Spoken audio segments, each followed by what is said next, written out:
În continuare, îl invităm pe scenă pe Sermin Jumantar pentru a cânta melodia O Necât de Ordec. Sermin! Da? Selam aleyküm. Bütün Tatarlarımızın Tatar günü hayırlı olsun. Hadi.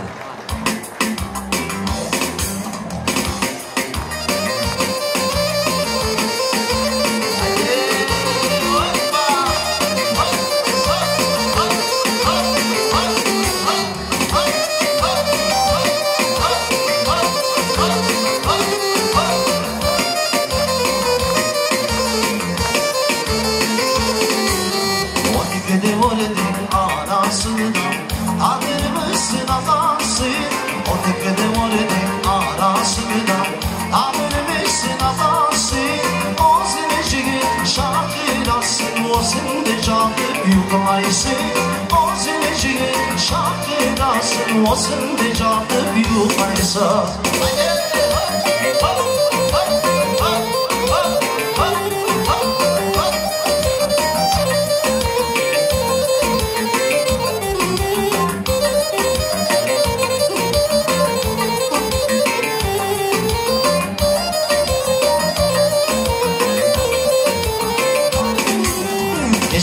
Geçsin karanlığına kemane bentaneme. Geçsin karanlığına kemane bentaneme. Ana bugün ana yarın alırım anne şureme. Ana bugün ana yarın alırım anne şureme.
Sevdirme, senden başka kimselere boz yaşını sürdürme.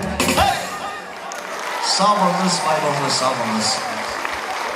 Mulțumim lui Sermin Jumantar.